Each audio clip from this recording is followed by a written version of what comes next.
Good afternoon, everyone. Thank you for joining today's webinar with ABB on selecting circuit breakers using software-based sources. We're going to give it a minute or so before we get started, just to let more people join. But just to let you know, this webinar is being recorded and will be available to watch on demand following from next week. If you do have any questions throughout the webinar, please put them in the question box and they'll be answered at the very end. If there are any questions that can't be answered during the webinar, please email marketing@rexel.co.uk and the presenters will get directly back to you. Just going to give it a minute or so. Thank you.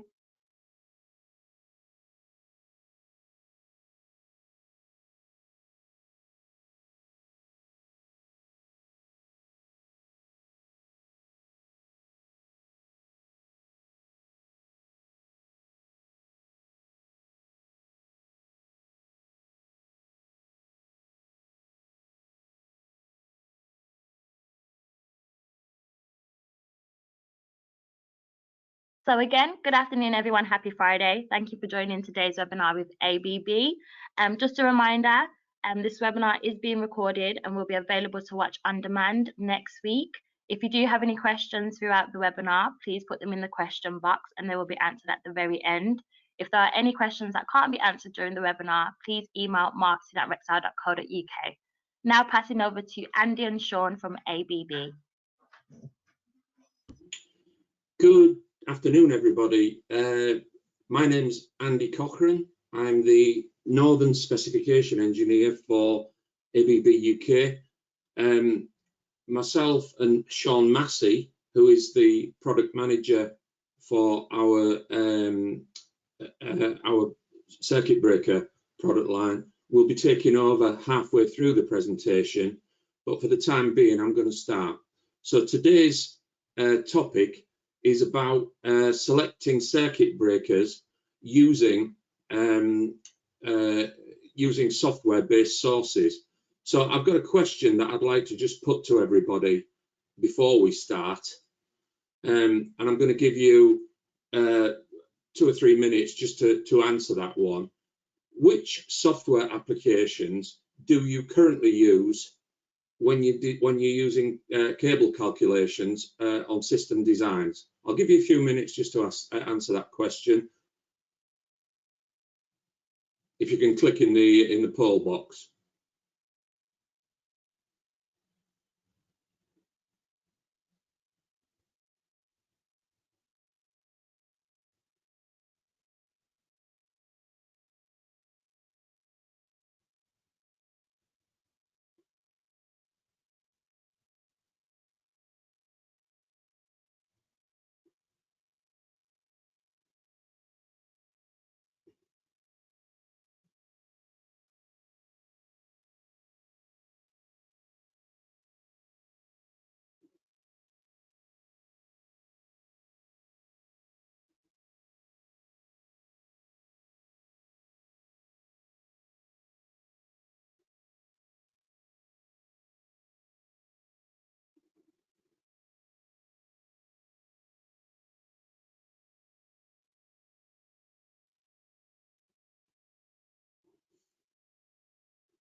Okay, that's a minute or so just to put the answers in there. I hope I've done that correctly. Can't see a lot of answers coming in. However, we'll make a start now. So the topic today: selecting circuit breakers using software-based sources.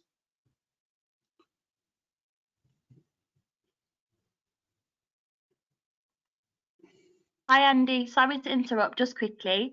You didn't launch the poll, but the answers are in the question box, so I can see quite a few answers have come in there. If you wanted to I beg your pardon, I didn't launch. I'll give it another minute or so. But, my apologies, everybody. No problem.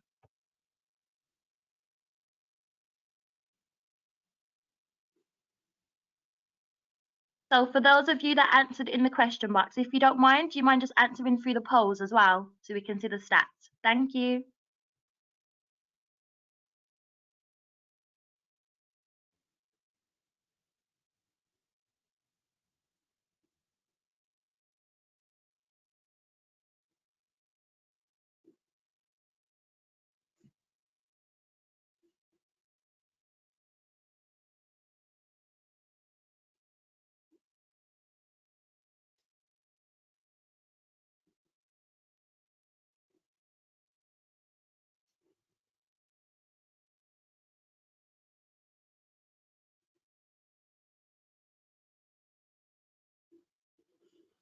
Okay, thanks for your answers, everybody. We won't share the detail of the poll, but the vast majority are pretty much as we would expect. They are using Amtech, which is the most popular one in the marketplace. So I'll make a start on the presentation, if I may, if I can. Right, okay. This is a CIBSE recognised, accredited CPD presentation. All of our Sorry to interrupt, Andy. You just want to close the poll so we can see the presentation again. I'm sorry. Okay. No problem. Perfect. It's back now. Thank you. My apologies, everyone. So yeah, sorry. So this is a CIBSE accredited presentation, a CPD presentation. I'm sure that everybody who's on the call recognises what the CIBSE organisation is. They are the main buildings chartered organisation.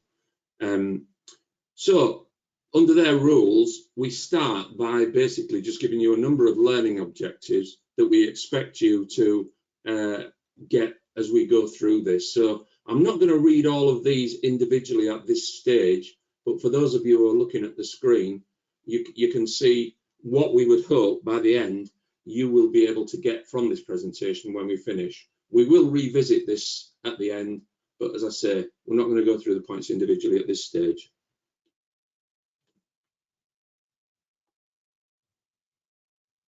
What I will do, I'll give you an idea of the agenda that we're following today. So for the first part, which I'm going to cover, we're going to look at how we actually find ABB circuit breakers online, specifically ABB circuit breakers online. So we're going to look, I'm just going to give you an idea, as most people might not be as familiar with ABB smart breakers as perhaps other brands. I'm going to go through the breakers individually and just give you an idea of what they all are. So we're going to look at the range of breakers, the frame size, ratings and performance. We're going to look at the availability of online ABB selection tools. And then we're going to touch, and I'm going to hand over to Sean for a sample study that we've put together using ProDesign, or Amtech, as most people know it. Sean's then going to go through several slides covering breaking capacities of breakers, device settings, time and current curves, and also energy selectivity, which is a very important and often misunderstood feature. So to start off with, I'll just give you a little bit of background on what the ABB range is. This will come into context when we start talking more in depth about on the presentation. So we have 7 main frame sizes of our MCCBs. That's known as our T-Max XT range. As you can see, starting on the left-hand side and in the upper range there, we've got what I would call the small breakers. The first one and the third one along are thermomagnetic breakers. The second and the fourth are electronic breakers. When we get to the 5th, 6th and 7th breakers that are shown there, they are all electronic, or by turning it off you can use thermal mag features. Underneath you'll see our range of ACBs, air circuit breakers. Again, on the left we have our, I call it the baby size. It's not necessarily a baby, but it's a smaller size. They are very unique because they are quite small by comparison to our competitors. And then ranging across, we've got our second size, 2-point size. Again, the third one is our third size across, and the fourth one is our big one, which goes up to 6,300 amps. I also want to touch at this stage on our trip units that we include within our electronic breakers. Our trip units are slightly different to our competition in that they don't just offer the basic facilities of what a trip unit would be expected to include, i.e. LS, ING features. They also include high accuracy of measurements within there. So you can actually check from the screen. They're usually like an iPad screen. You can check phase and current, phase and neutral currents, phase and neutral voltages, power, energy, power factor, which is a big thing nowadays, phase sequences, and also all of these are certified for Class 1 energy accuracy, which again is different to some others. You can also look at them in terms of increasing the reliability of an installation that you're working with. And in that respect, it will give you information on the number of electrical and mechanical operations that have happened when you've not been around, perhaps. They'll also give you maintenance data, which is very important nowadays, which is becoming more and more important in terms of preventative data. And it gives you, for instance, I've put there the date that it last performed and the date of the next service, which is due. It'll also give you an indication of the degree of maintenance that will be required within the breaker itself. So within there, for instance, you can look at the contact wear and you can see how bad or good the contact wear is. Gives you a better idea of what's going to be required the next time you do a maintenance visit on your ACB or your trip unit, your breaker. Finally, it will give you full event, trip and alarm monitoring data. So it makes fault finding time next to zero. So it will give you full information about the last 40 trips, for instance. Also information about the last 200 events. So these are things which have been near misses, let's say. And also it will give you the type of trip cause. So whether it's an overload, a short circuit, or an earth fault.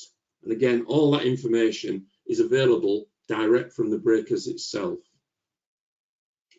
I mentioned earlier, we've also made the breakers slightly smaller and compared to our previous range.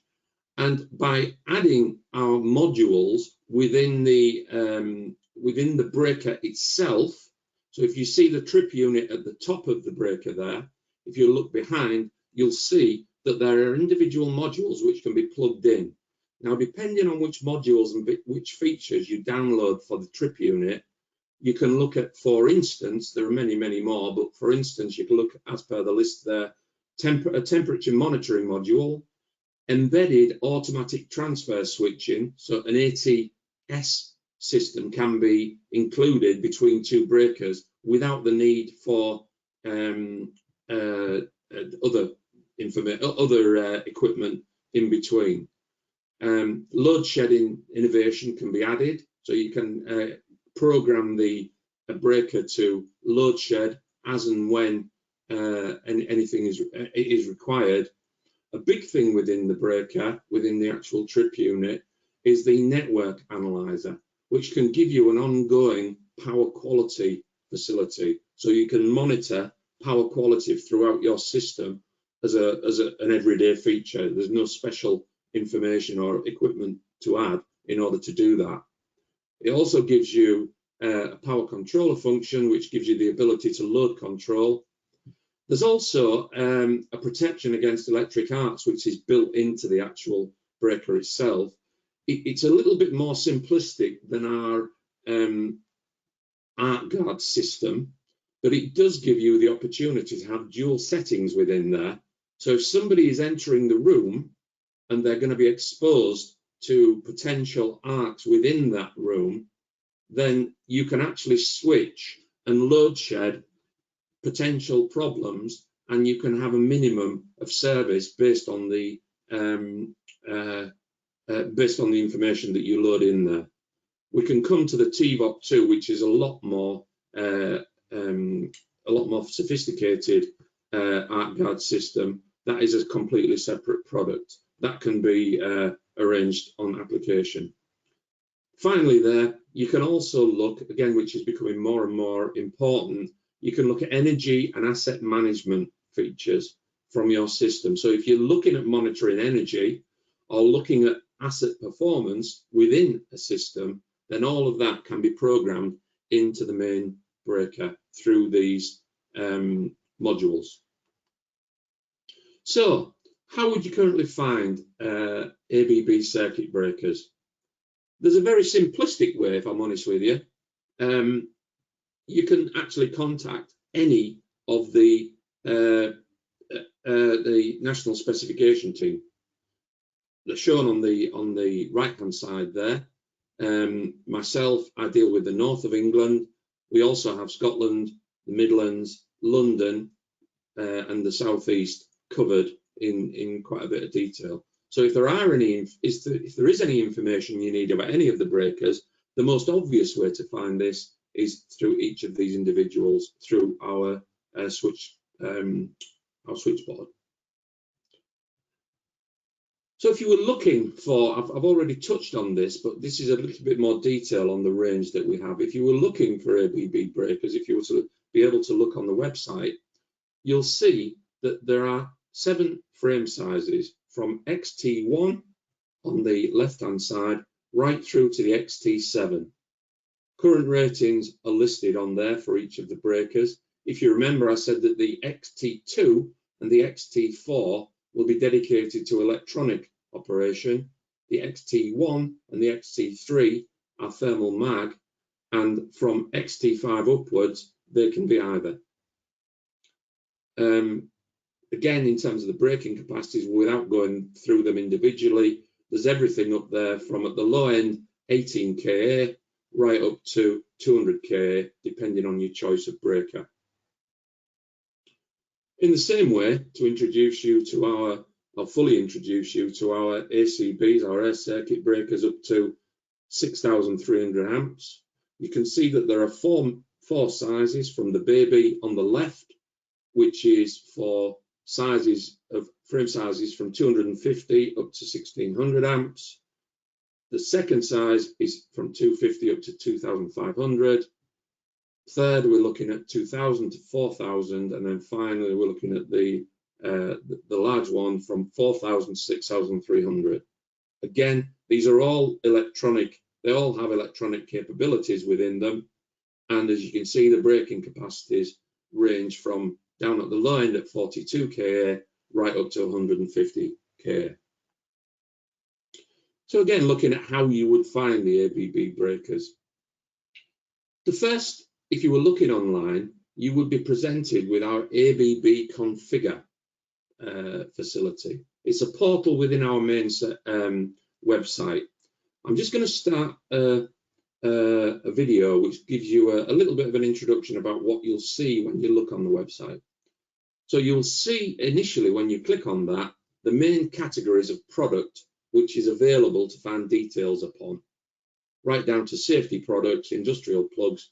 Today we're going to focus in on circuit breakers, obviously. We're going to concentrate on Emax2, which is our ACB range, if you remember. If you click on the ACB range, you will immediately be presented with 2,390 options. You will then need to filter it down. We're looking at the number of poles now, and as you can see, the number of options there is falling as you filter it point by point. So we're looking at 2,500 amp current rated, 85 kA.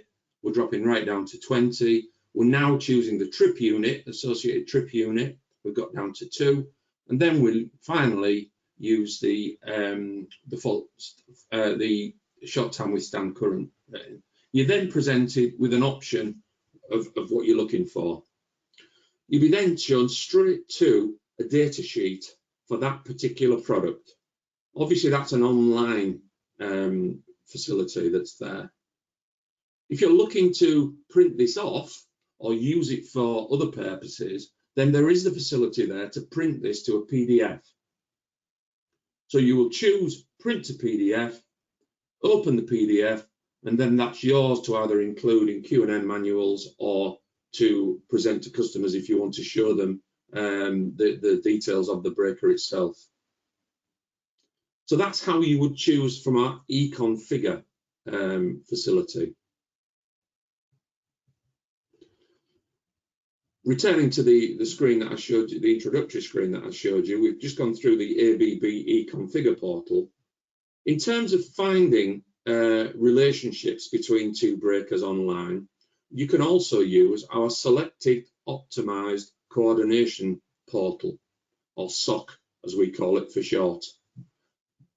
I'm going to do exactly the same process as the previous one and just give you a little bit of a video of what you'll be presented if you choose the SOC portal. You can see the addresses for each of these are on there, but if you go online, you will see that you can be directed to it. So you'll be presented by, initially, by this screen. So we're going to look at selectivity between two breakers initially, or two breakers or an MCB, in fact. So you're then presented with coordination tables for selectivity. You'd first choose your upstream device. So on this occasion, we're going to use an MCCB. We're also then going to choose a current rating that you're looking at. So if you're looking for a 630, you would choose that. You would then go to the downstream requirements. And you can choose this by any one of a number of different criteria. As you can see on this occasion, we're doing it by short circuit value and the current rating that we're looking for. Then do a search. You will then be presented with a table, a selectivity table. This is something which manufacturers used to provide as a printed facility. In modern days, it tends to be online. And from a customer point of view, it is much better. Sorry, I don't know what's happened there. I don't know if it's on. It is much better because these can go out of date very quickly. And when you get the selection table, you will instantly know that the information you're getting is the most up-to-date range of breakers. So I've shown you through the different methods of finding information about ABB.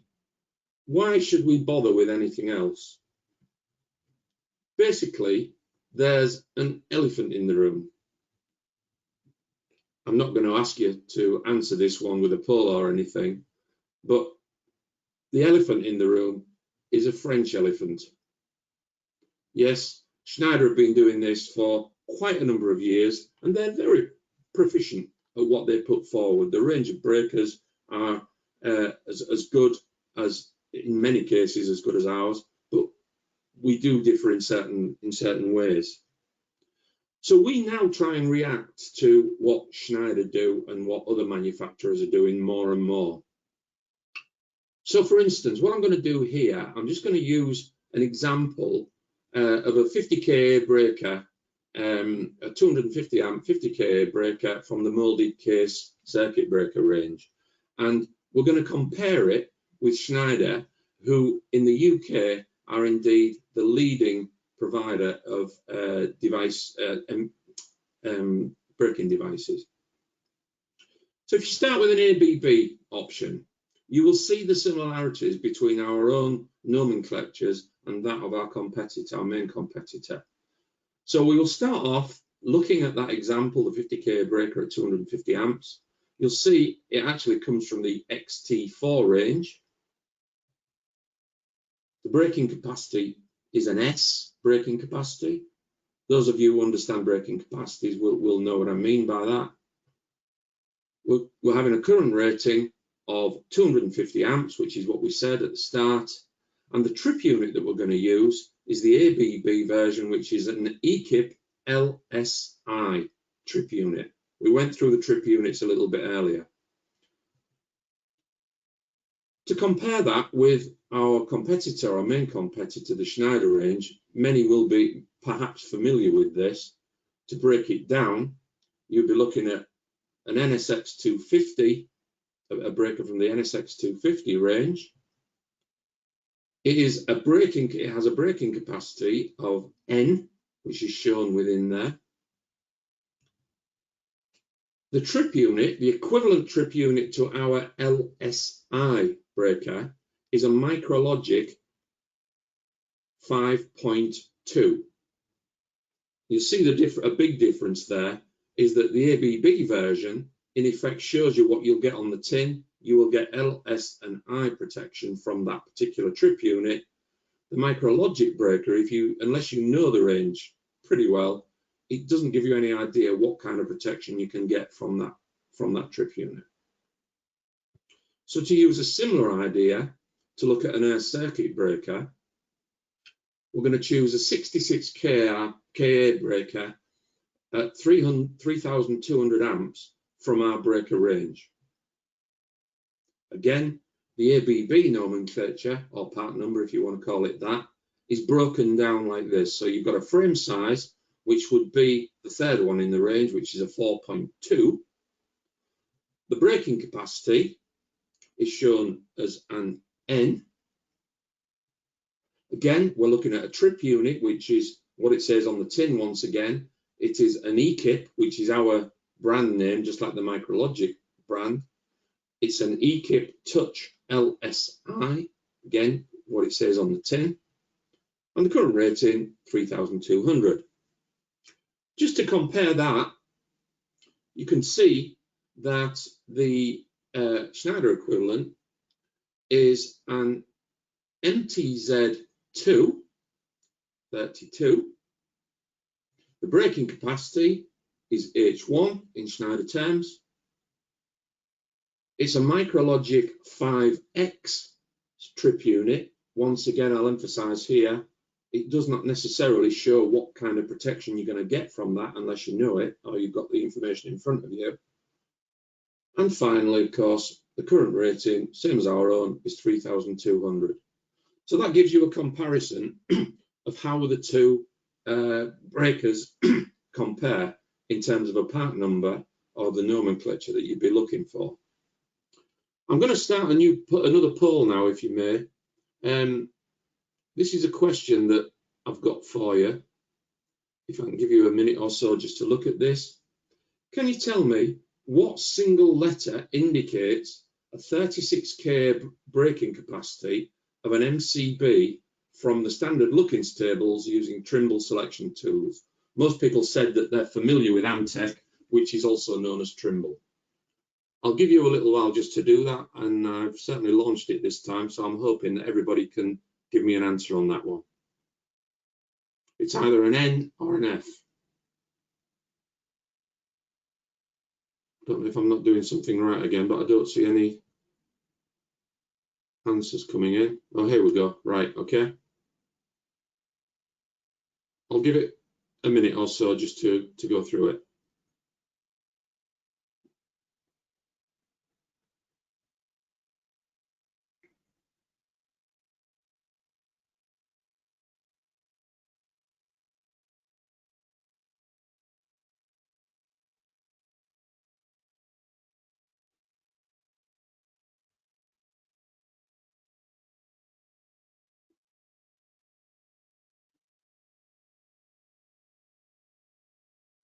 It's a little bit slow, this poll, but I'll give it just a little bit longer just to get all the answers in if I can.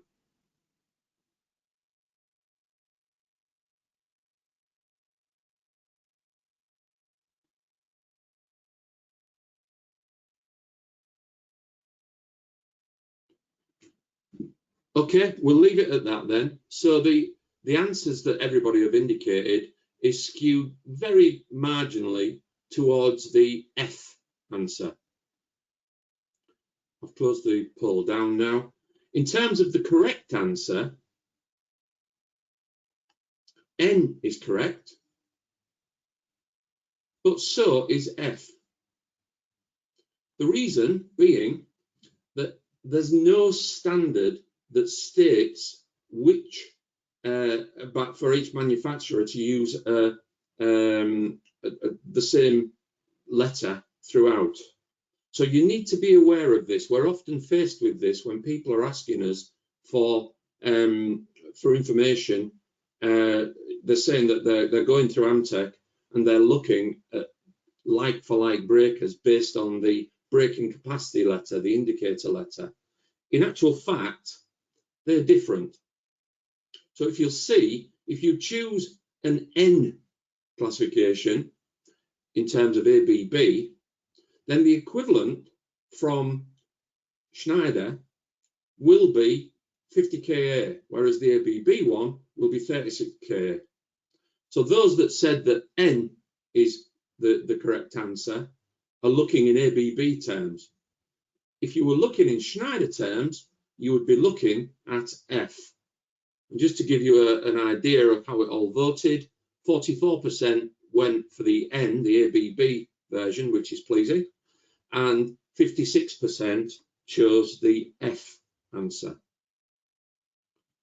Now, the way ABB have chosen to try and get round this is we've actually changed the presentation for those that wouldn't use it regularly. They'll notice that the ABB lists have changed very slightly.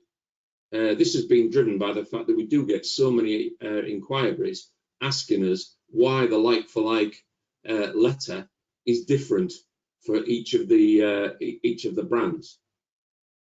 So if you were going through this, the looking selection criteria, you'd first of all choose the ABB setting in the first column, then choose the family. On this occasion, we're going to choose the T-Max XT MCCB. You will then notice the big difference between our own and any of our competition. The XT4S is also showing a 50 kA rating alongside it. So you know immediately the difference between our competitive S rating and ours. The next column you would look at, you choose the trip unit that is appropriate. On this occasion, the EKIP LSI, and then obviously for those that recognize it, you'll see in the end you then choose the 250 amp rating. It will then do cable calcs based on those criteria that you put in there.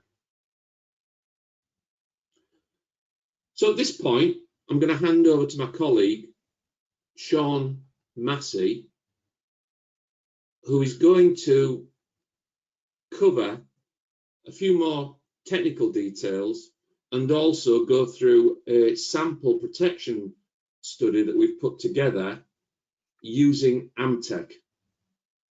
I hope you've got control of that, Sean. Hi Andy, thanks very much. Good afternoon everyone. My name's Sean Massey. I'm the product marketing manager for the power circuit breakers within ABB. So I look after the XT and EMAX2 range that Andy's previously just covered. For the rest of the presentation, we're now going to look at a sample study using the Trimble design software. So I'm not sure if I can flick the slide, Andy. Okay, I thought I'd done it. There we go, you should have it now, Sean. Yes. No, it's still coming up as you. I can't change the slide, unfortunately. Bear with me, sorry everybody. Hi Andy, just try clicking it again. It does seem a bit sticky, Jamal. Right, okay. So I hope you've got that now, Sean. Or Sean, you can click to request access.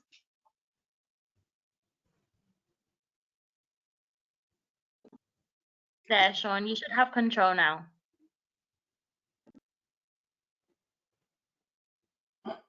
Nope, it's not letting me change the slide. Have you tried with a mouse click, Sean? Yeah. There Okay. Right. Can you all see that screen okay? So first of all, using the Trimble software, the first thing we need to note is that discrimination has now been replaced by the term selectivity. So according to the new standards, even in the Trimble software, they've replaced the term discrimination study with the term selectivity study. And also cascading, which is in fact a Schneider term. The industry term, the correct industry term is backup protection. And we actually do a different CPD, which we basically call selectivity and backup, which is now the correct terminology. Still can't move the next slide for some reason.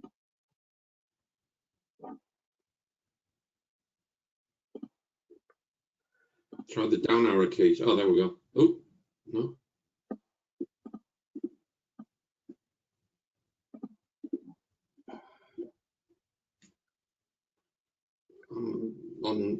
Sorry, Jamila, I'm back on my screen again. Is that right? Yep, you're back to being a presenter.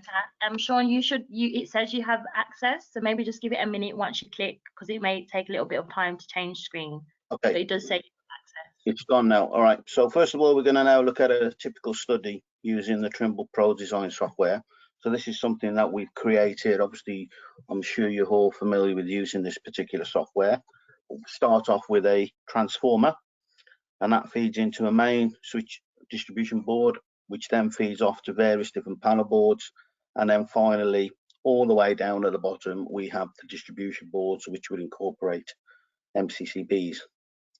So if we had a fault at one of the distribution boards, and let's say in this example, that fault was around 24 kA, then that fault would be seen by all the breakers relating all the way back to the transformer. So we would have the breakers in the distribution board, the MCBs, we would have the MCCBs in the panel board and the main switchboard, and also the main air circuit breaker, all seeing this fault. So in order to ensure that we have correctly designed this LV study, we need to ensure that we have certain selectivity between the different breakers. So first of all, we'd need to have selectivity between the MCBs in the distribution board against the upstream XT2 160 amp molded case circuit breakers. We then need to make sure that we have selectivity between the XT2 circuit breakers and again, is this running slow? It's not clicking forward. So between the XT2 and the upstream XT4 circuit breakers, which are rated at 250, and then finally between the XT4 250 amp breakers and the incoming Emax 2.2N ACB. So the first thing we have to do using the Trimble design software is we have to check the time current selectivity, and we do this by simply producing the characteristic curves for all the circuit breakers within that line, and then we can see by graphical representation the differences between the characteristics. So we have the purple one at the end, which is the MCB. We have the orange one, which represents the 160 amp molded case. We have the blue one that represents the 250 amp molded case. The green would represent the incoming ACB. And then we have the red one here, which indicates the HV breaker on the primary side of the transformer. And the first thing that we can do with ABB circuit breakers is we can actually adjust the slope of the Emax 2 circuit breaker to match the actual relay or HV breaker that is on the primary side. So with the HV breaker, it's normally set to something like extremely inverse, very inverse, and things like that. Well, we now can change that slope within the ACB to actually get better grading between the low voltage and the MV devices.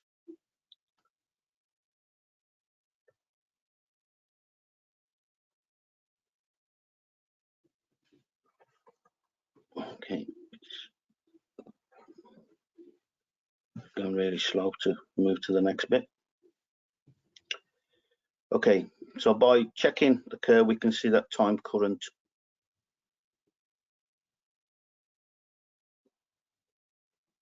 has been achieved. So first of all, we're looking at the 4 devices in what we call the overload zone, and provided we have no crossing of any of the curves, we can safely say that between all these 5 devices, we have achieved overload selectivity. In the same way, we can look at the short circuit protection of each devices. And again, this would be what we call time selectivity. So again, if nothing crosses all the characteristics, there's nice gaps between the devices, we can safely say we have time selectivity. But then we move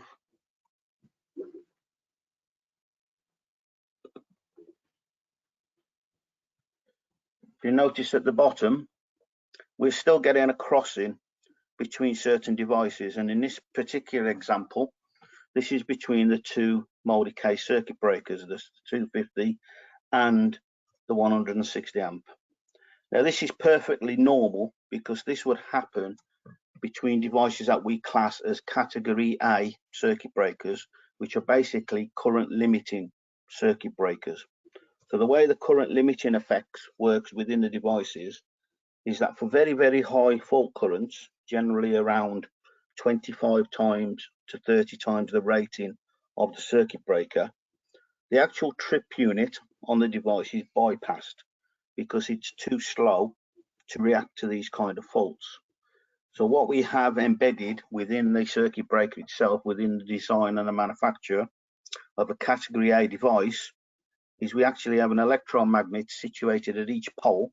So as soon as the circuit breaker recognizes the high fault current passing through it, these magnets become energized and they repel the contacts apart. Now, by doing this, means we can open the circuit breaker rapidly, and in some cases between 2 to 5 milliseconds. So it's absolutely rapid. And by doing this, you can actually limit the amount of fault current that is seen by the cables or the copper within the switchboard itself. Unfortunately, the graphic representation you're seeing here is what we call time current curves. And you cannot represent energy on a time current curve. So because the fault current is passing through the circuit breaker, that creates a high energy through, and we use this energy, which we said, to repel the contacts apart. So really, you can only use this type of representation to determine time and current selectivity within the overload and the short circuit zone. So for this type of selectivity, you have to move to what we call the selectivity tables. So this is perfectly normal for all manufacturers. It's not just ABB that has this issue.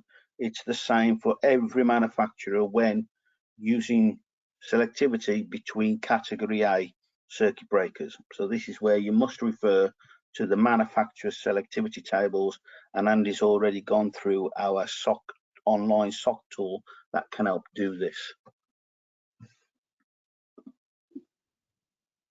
So we've looked at the protection study. We now need to check the selectivity table. So the first thing we do is we go on the line, we use the SOC tool, and we check between the incoming ACB and the first breaker, which would be an XT4S 250 amp multi-case. So across the top here on the table is the ACB. Down the side is the multi-case circuit breaker, and we can see that within the appropriate box we have T. Now T stands for total, so we can safely say that between those two devices we have total selectivity.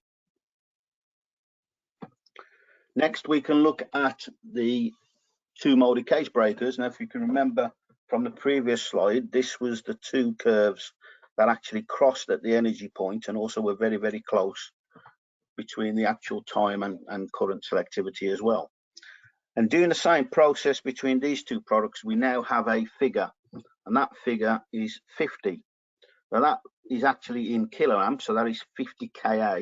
So what we can safely say there is that the selectivity level between these two devices is 50 Ka. In other words, if a fault occurs where the 160 amp breaker is installed and it's 50 Ka or less, then we will guarantee that the upstream device will not trip.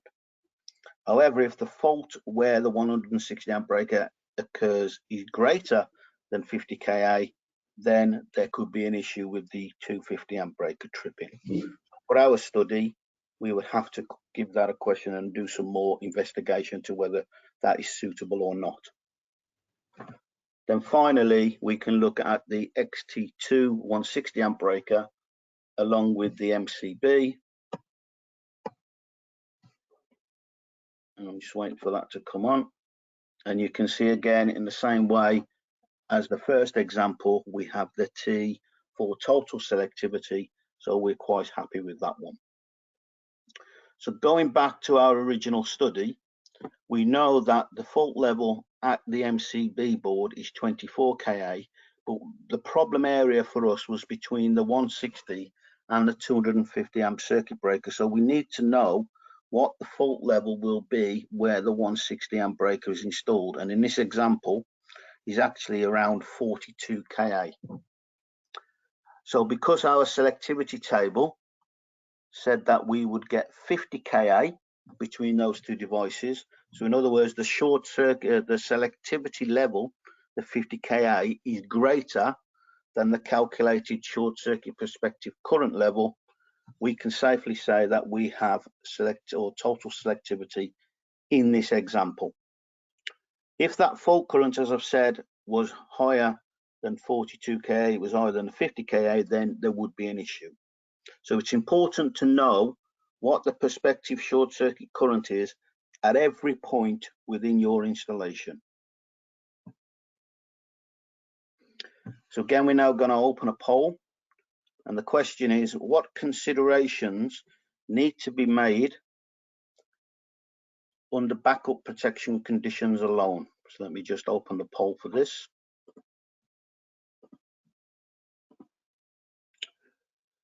So answer one is manufacturer's data has to be proven by laboratory tests on both service and total selectivity are sacrificed by using backup protection. So if you could select an answer there, please.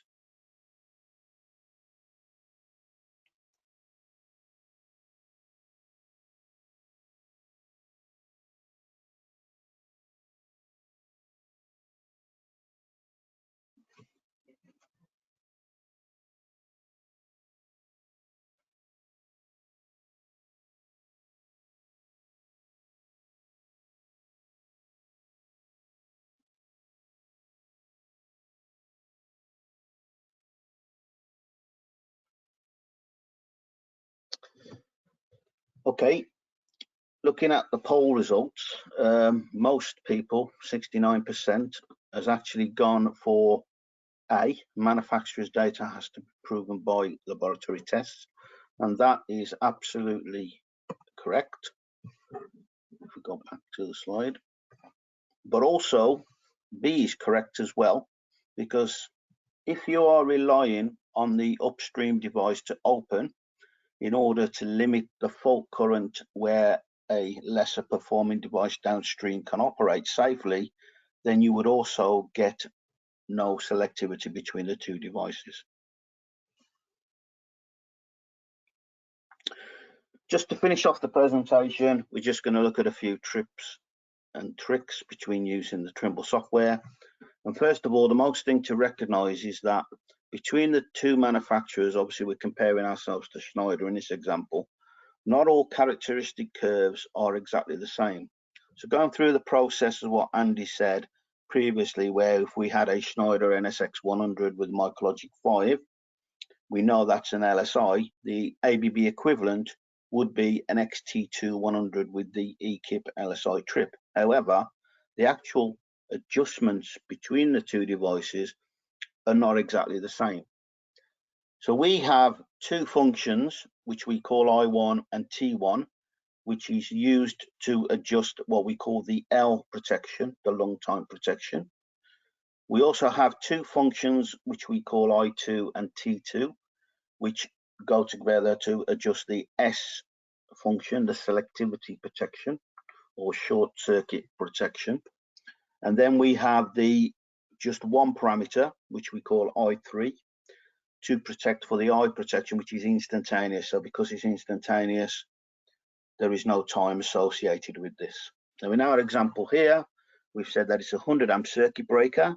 We've adjusted I1 to 0.8 to give us an overload value of 80 amps. We've adjusted the S protection to 5, so it's 5 times 100 because that's the frame size. So that will be set to 500 amps. And then the instantaneous protection we've set to 10 times. So again, 10 times 100 being the frame size is 1000 amps at this point here. Now, if we adopted the same approach to the Schneider breaker, you don't get exactly the same settings because on the L function, you put to 0.8, so that would give us the same answer. And also on the I function, by adjusting that to 10, would also give us the same value, because these are within the Schneider device, again, a multiple of the frame size being 100 amps. But the S protection is slightly different, because in the Schneider breaker, instead of having it a multiple of the frame size, they have it as a multiple of whatever you have set the L protection to be. So in this case, it's 80 amps.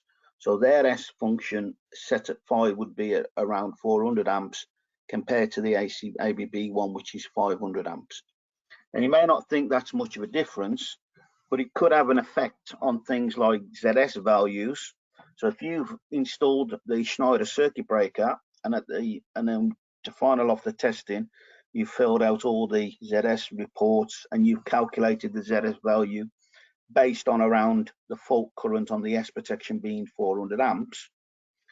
If in the near future, a year or 2 years down the line, you need to increase the overload protection because you have more occupants in the building or something like that, more load associated with it, by adjusting the L function, you're automatically adjusting the S function as well.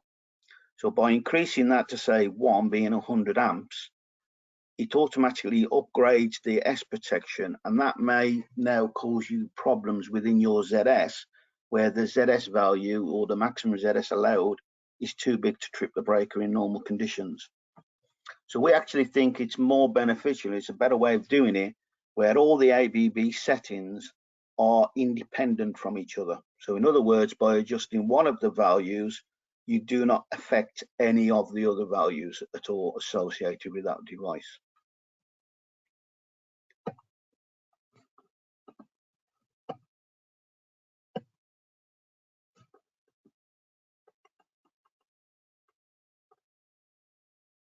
Okay, so back to our example with the characteristic curves. We've already said that looking at the device itself, can anyone quickly see what the issue is between this device here? So with the air circuit breaker, we have switched on the I protection, which is I3. So in the ABB world, that is actually 15 times the rating of the breaker. So if we said the breaker was 2,500 amps, that value there is around 33 kA. So when we switch on the instantaneous protection, we would say you have selectivity between the ACB and the multi case devices up to 33 kA. But what we always say within the ABB world is that if you have an upstream air breaker, it is better, because this is a category B device, which is a non-current limiting device itself. It has a very, very high withstand value, which we represent as ICW. Now, the ICW as standard for the E2.2 2500 amp is actually 66 kA. So if you switch off the instantaneous protection on the breaker, it automatically defaults to the ICW value. So by doing this simple trick, you've actually doubled the selectivity level from 33 kA through to 66 kA. So we always recommend this as possible. Where you have an upstream ACB, it is always better to switch off the instantaneous protection in order to gain the maximum selectivity between those devices and the downstream multi-case. So finally, another example we have here, and it's back to our issue with the two multi-case breakers. And as you can see this time, someone has altered the settings of the device. So we have a complete crossover in the S protection and the I protection. So what we'd have to do is double click on the curves within the Amtech software, and we can see the individual settings for those devices.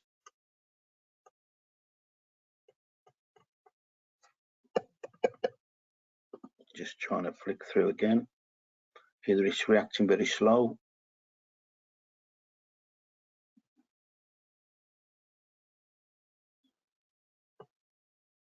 So we get the settings up, and as you can see here, we have the overload value set to 1. But the problem here is between this device, we have the S function set to 10, and the I function is set to 5.5. There is a rule of thumb with electronic devices in that when you have LSI protection, the I function must be set to the highest, then the S, and then the L function set to the lowest. So we can see here, there is a nonsense in the settings. So we have to quickly change the value of those devices. And by doing that, putting in a more reasonable value, we can now go back to our original scheme with the time and the current selectivity, obviously with the energy as well that we've already checked. So finally then, we have a study here. It has a generic breakers that we've picked for the study. We want to change them for ABB devices, but we don't want to go in and change every device individually. There is a data entry button within the Trimble software. If you click that, it will bring up a list of all the devices. Again, just wait for the screen to catch up to the next slide. So you can then highlight which breakers you want to change. So in this example, we want to change all the ones we've highlighted there in blue. We want to go to the menu to change to the ABB device. So we've picked the XT4250, 50KA with EKIP LSI protection. And we can just simply click the data button, and then within the study, all those devices are changed. So just pass back to you now, Andy, just to finish off. Okay. I'm hoping, yeah, right, let me see if I can change that.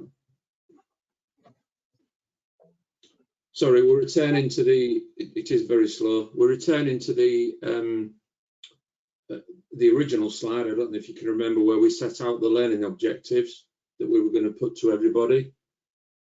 So we hope at this stage that we've been able to, by going through this, it's been a couple of little faux pas, let's say, but I hope we've been able to show you the basics of breaker selection using Trimble Pro Design, or as it used to be called, Amtech. Secondly, we've been able to show you, or we've tried to show you, the differences and considerations when selecting ABB devices. The most obvious one is in the selection of fault currents. And if you're just using the indicative letter that is in the part number for whatever device, whether it be Eaton, Siemens, ABB, Schneider, you would need to really look into more detail at what those levels of fault protection are. Again, in the same way, we've shown you how the differences in braking capacities can make a difference between manufacturers. So as Sean's pointed out, it could be that you're not comparing eggs with eggs by just looking at the letters, and we do get that on a regular basis within our technical help desk. Your breaker doesn't make sense because I've chosen two ends and they don't match up. We've also gone into a little bit more detail about the difference between time current curves and full energy selectivity, or indeed, as it's been called, the difference between backup protection and full energy protection. And it's important to note the differences between those two. Finally, we've given you an indication of the importance of device settings when you're looking at selectivity within breakers. So you might think that you've not got selectivity by looking at tables and such like, but with simple changes in the trip units, in the device settings, you can achieve selectivity in a much more substantial way. So that brings us to the end of our presentation. I think I'm going to hand back to Jamela now, and we'll stop to try and answer any questions that you might have. Thank you, Andy. Thank you, Sean. There's a few questions. Would you like me to read them out, or would you both rather take lead? Let me know. Do you want me to read them out, and Sean, you can, I'm looking at them now, you can probably answer them as I read them out, Sean. There's one main one. Obviously, my faux pas at the beginning was not opening the poll. That's been covered in the questions. but there's a question here. Basically, we don't use 415 volts anymore on site. Site voltages have been harmonized at 400 volts. I think some of the stuff that we use is shown as 415, but we do have the option to choose 400 when you're selecting these products. I don't know if you've got any more comments on that one, Sean. Yeah, we have the SOC tool. You can select what voltage you want, so you can pick 400 volts if you want. But to be fair, the values between 400 and 415 are probably going to be the same anyway in most cases. Okay, secondly, and again, I can probably try to answer this one. You might want to add something, Sean. The question was, why has the discrimination and cascading been changed from discrimination and cascading to backup and selectivity? Okay, that was done by the standard committees. They've for whatever reasons they had, they decided to remove the word discrimination, replace it with selectivity. With regard to cascading, that was never the correct term.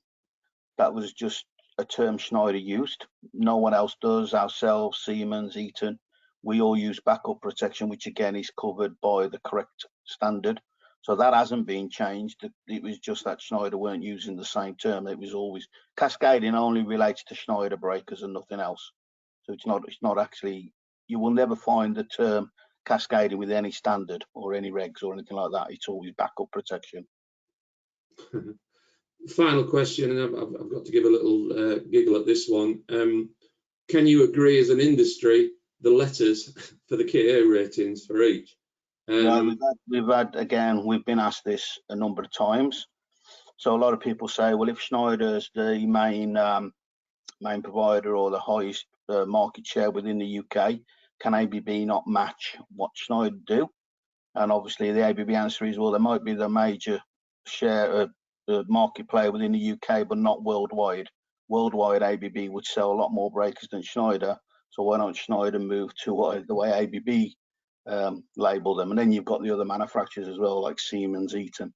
So it's just not covered by a standard, and it's just the way manufacturers go, unfortunately. Looking at these, I can't see any more questions that have come up at this stage, Jamila. If there are any more questions, I think you can send an email to the info. I think Jamila's already posted the address somewhere. Sorry, Jamila, I'll hand over to you on that one. No problem. So as Andy started to mention, if there are any more questions after the webinar, please feel free to email marketing@rexel.co.uk and we'll forward the questions over to either Andy or Sean and they will get back to you. Thank you so much for everyone for joining today's webinar, and a massive thank you for Andy and Sean for the amazing presenting. As I've mentioned earlier, this webinar is being recorded and will be available to watch on demand from next week. It is, correct me if I'm wrong, sorry Andy, but it is CIBSE CPD accredited, is that right? CIBSE, it is a CIBSE accredited presentation and not CPD accreditation service or whatever was shown in the advert.